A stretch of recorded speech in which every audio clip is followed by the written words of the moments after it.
Please forgive the very weird light problem going on right now. This is going to be a pretty casual tour because I intend on doing a much more in-depth one when things are set up. But since I am officially in my ASMR studio, I know all of you wanted to see what it's looking like right now. So that's what today's video is about. I am going to try to keep it snappy. So this is in an attic space. So the stairs leading up to it are lined with sound panels, and the stairs I got carpeted. This was unfinished. It is now finished, simply to help stop sound as it travels up. You can see here this isn't like a normal door. Everything is as soundproofed as I could possibly make it. And by I mean the amazing contractors who built this studio.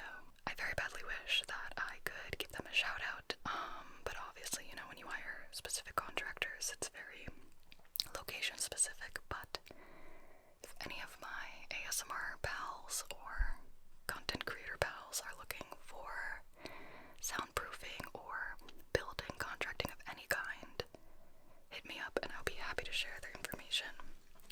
Without further ado, welcome to the swamp. Firstly, we gotta slam this door shut. Okay, now layer 1 is complete. When you first walk in, you are greeted by,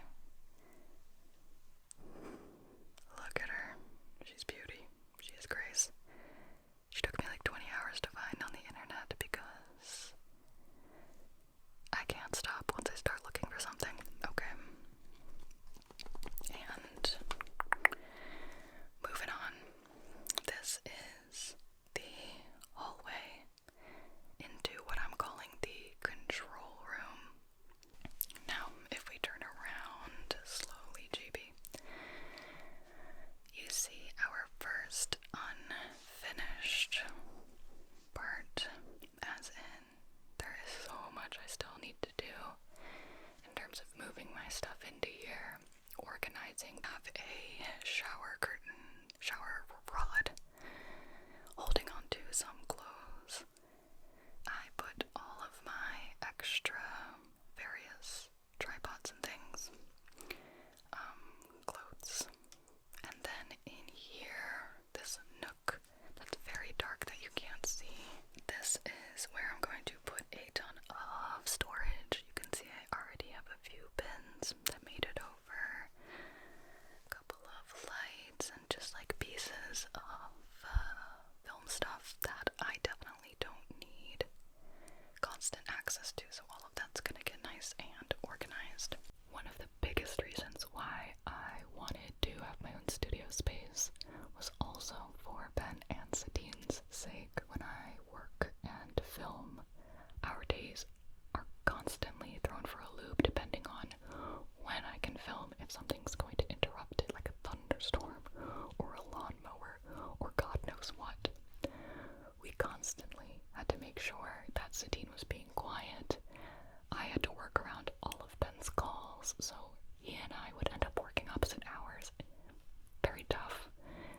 And as Ben and I talk about potentially having kids in the not crazily distant future, I knew I would not be able to realistically continue making videos in our house as I was doing right now. I had to go. So the studio was one of my biggest pre-kids steps that I wanted to take. The other one was actually a goal that I set for myself to read 10 parenting books, any ones at all, just to dip my toes in the water. But guess what? I don't have time to sit down and read. I found that out very quickly. But you know what I did have time for?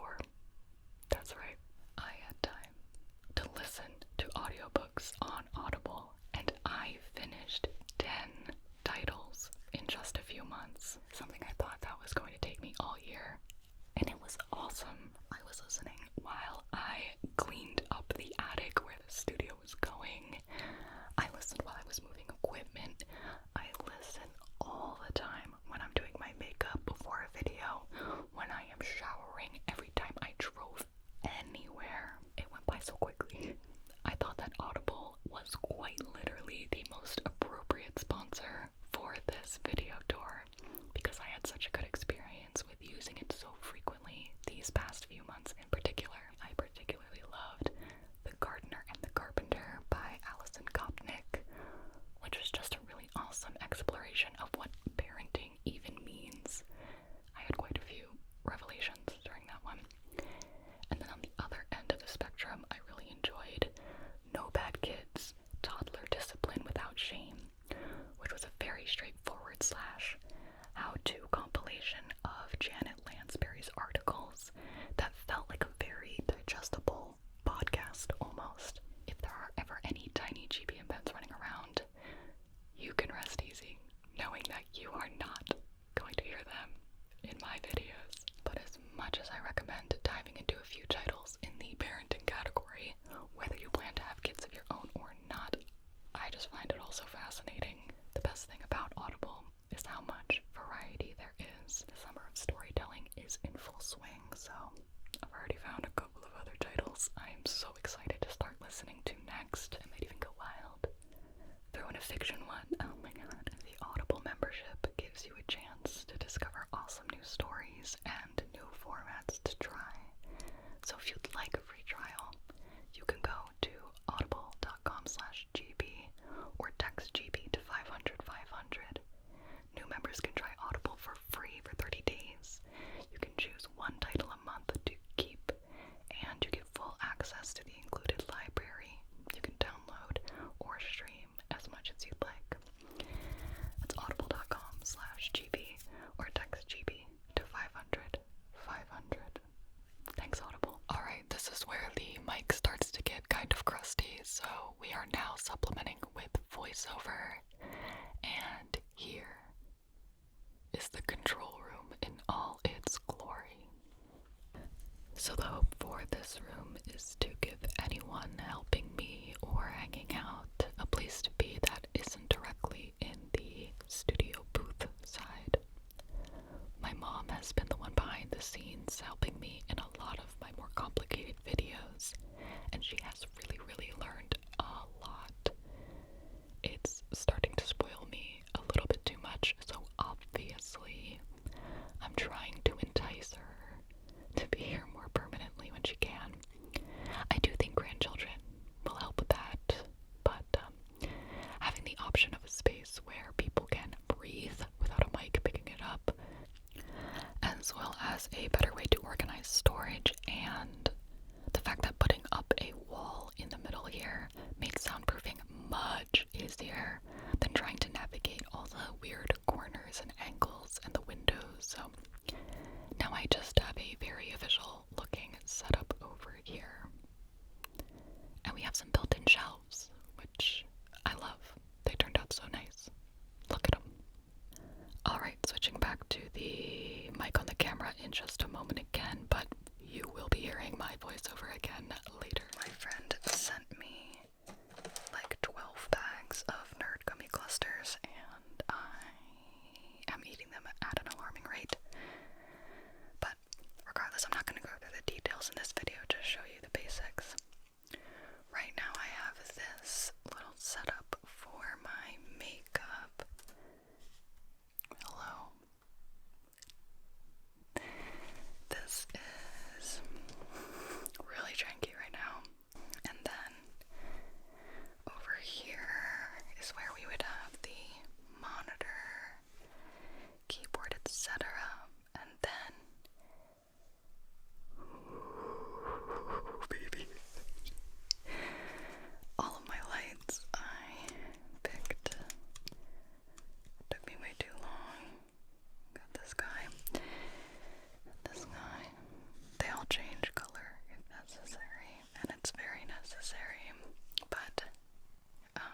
to see a lot more things in here. This is very bare. But for now, here's what it looks like from this side, and then we can go underneath the desk and look at the ports that I'm going to be using to connect all of the digital information from one side to the other. So here I am pretending to be my own assistant, I guess, and then boom, a sneak preview into the booth itself, and we'll be able to see and hear. And my camera is not on the right setting because I was just taking photos. Now this glass is double paneled, probably won't be able to see, and like slanted inward, kind of like a slice of cake, and it is eerily soundproof. Okay, for air, I do indeed have 2 units, one out here and one inside the studio room, so we don't die. Okay, so here is the studio.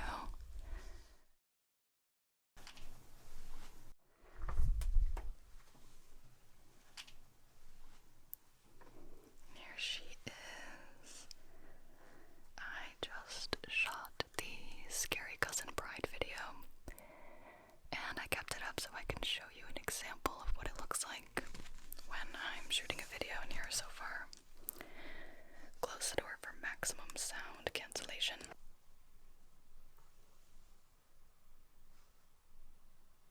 Nothing. So quiet. So we have 2 switches that control the track lights and 2 switches that control the boxes on the ceiling.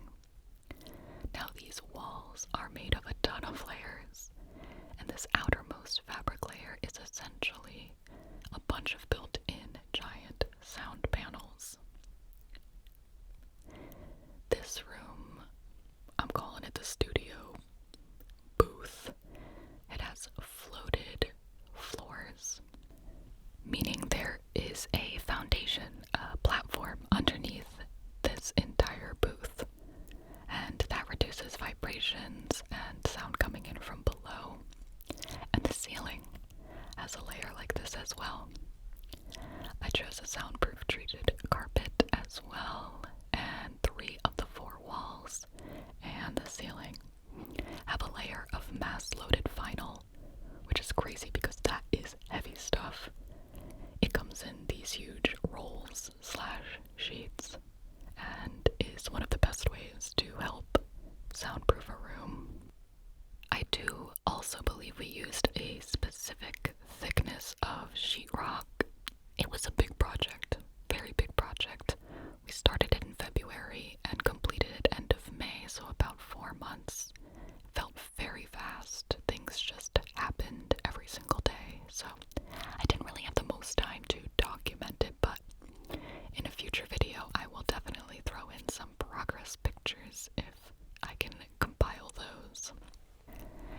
And here is the other side of those receptacles to HDMI, to DisplayPort, and then this is just an empty data jack for connecting anything like Ethernet cables through the wall. And I do have like live connected Ethernet in different parts of the room. This is a stage snake. This is new for me. I haven't had to do anything with it yet, but if I'm understanding correctly, this is how we're going to be passing audio information, so headphones, mics, etc., mixer, potentially, through the 2 sides as well. Again, just giving myself a lot of options here. Here's the remote for the AC,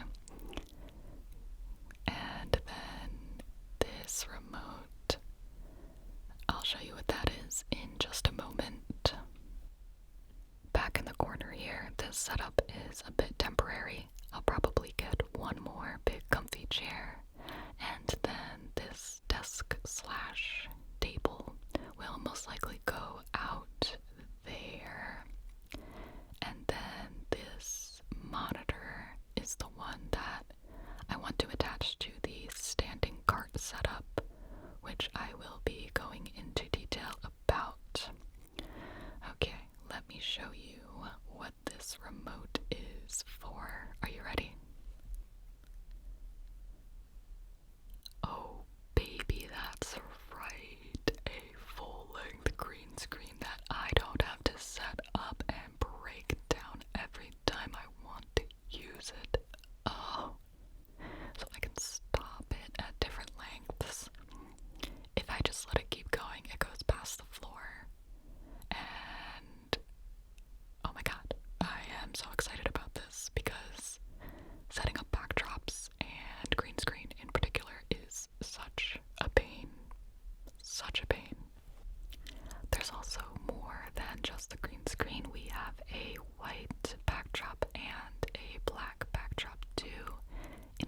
just need the basic solid colors.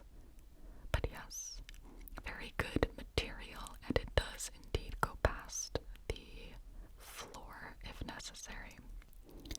These are controlled by plugging whatever color I want into the outlet above and then turning around. We can talk about the ceiling.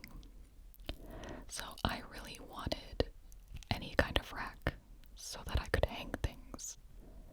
Wrestling with stands, cables, constantly running into them, bane of my existence, and I just wanted the option to be able to put everything off the ground. I've already used it so many times, and apparently it was very difficult to get that in there and not compromise any sound leakage. I think these are gas pipes too. Kudos, big round of applause for these. Right now I have the lights up there just clamped. They are very easy to move around now, depending on where in the room I want to be filming. I basically want to be able to utilize every wall, so moving lights around is a big part of that, of course. Right now it's a bit messy because I'm still just going with the flow, but the outlets on the ceiling make it so easy to just keep things totally out of the way. And they actually bumped out the outlet boxes for soundproof reasons. So all of the outlets are out to prevent big holes being made in the walls that could allow sound to come through. Again, just one of the little details that altogether, I can't believe how quiet it is in here. I've filmed a couple videos so far and I've not had to stop for sounds, and I want to cry. I'm so happy. I'm so happy. Now getting deeper into the central filming part, I can show you one of my track lights, and all of those bulbs are able to be controlled individually. Right now I have a backdrop set up for the Pride video, and then 2 tables here with a blanket on top to make it one big table and a bunch of props. And then this is how I'm going to film most of my standing videos. So let's see if I can explain this. Teleprompter, monitor, mic, cart setup for you. So first, the boom arms for the mics. These are the Ultima Pro Boom Gen 2 with the 18-inch riser. Good lord. You wouldn't necessarily know it just by looking at them, but these are actually one of my bigger splurges. There is a huge hole in the market for articulating boom arms, okay? And production carts. But anyway, the smooth movements and size, the ability for it to get very compact and skinny, all these little micro movements, so easy. I can't tell you how important this is for me and how much it improves my day-to-day, as dramatic as that sounds. Lugging around my mic stands, smacking myself, running into the boom poles, XLR cables everywhere. ASMR friends, you know. So far I do not regret my splurge, but I do wish there was a more mid-range option so that I could more confidently recommend these to people. Right now they still feel very extra, but feel free, please, to comment if you know of any similar products. Next is this teleprompter setup. This is in progress because I intend on upgrading the tech behind this quite a bit. I'm following a tutorial by the channel name of DSLR Video Shooter. I will link that in the description, and it describes how to use a field monitor with a teleprompter to essentially be able to see your own camera feed. The camera would go here, and eventually what I will have set up is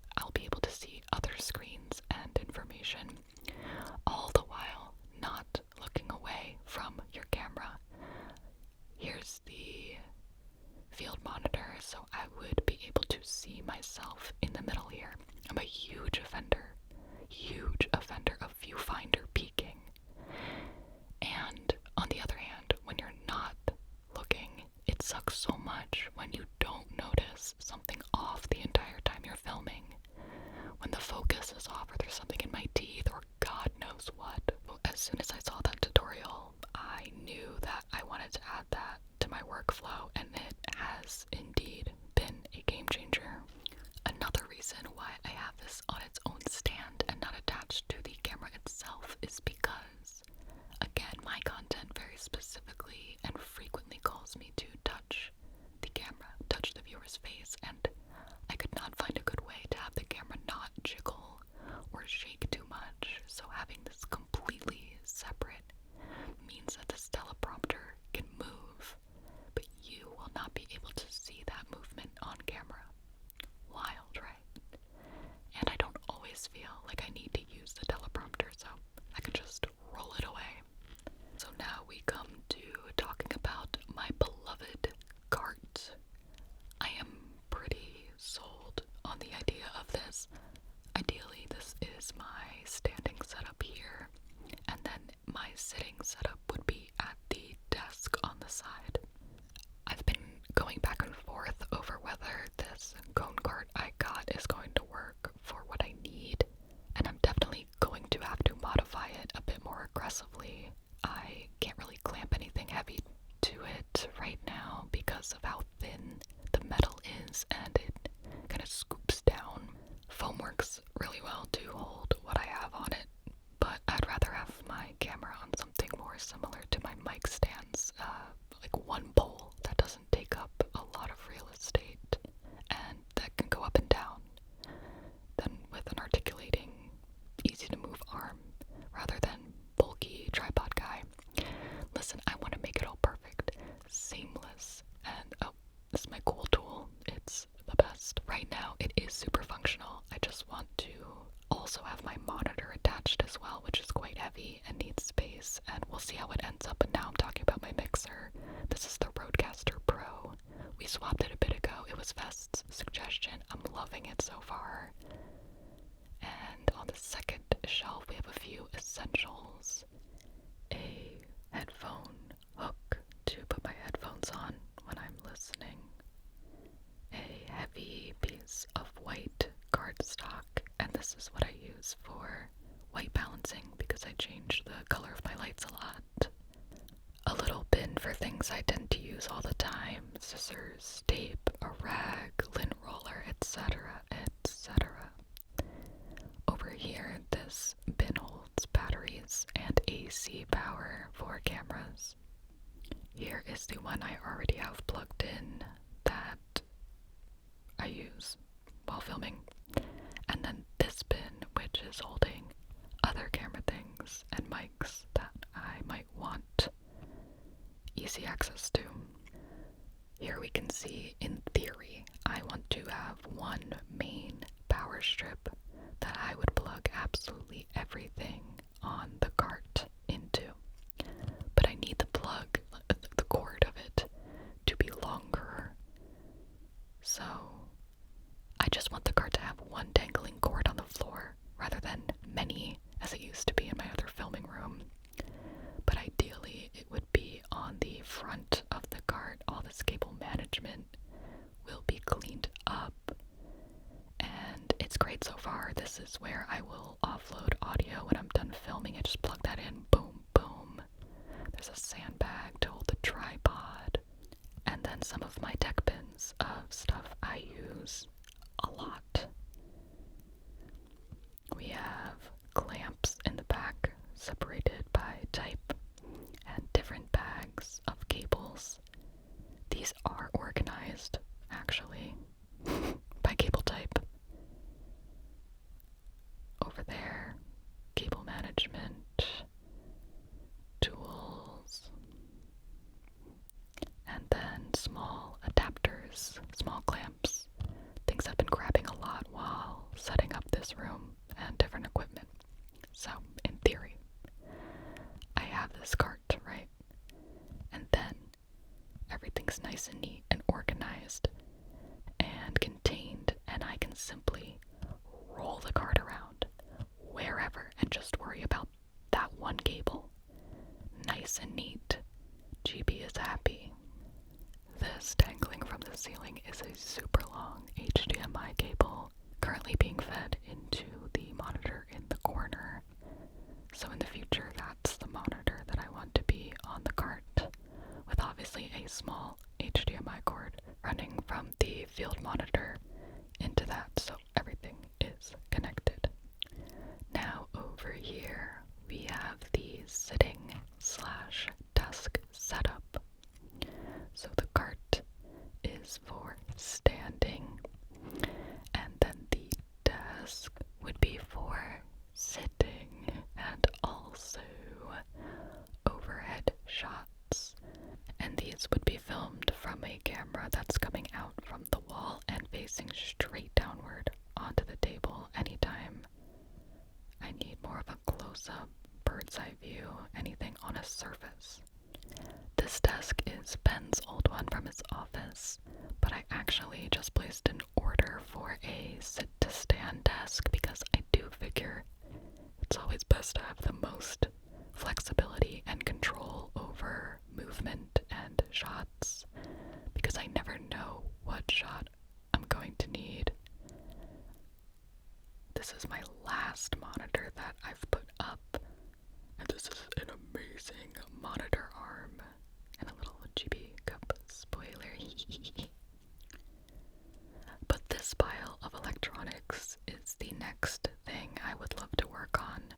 Part of that YouTube tutorial I was talking about earlier was about setting up an A10 Mini Pro in order to manage a multicam setup and live streaming.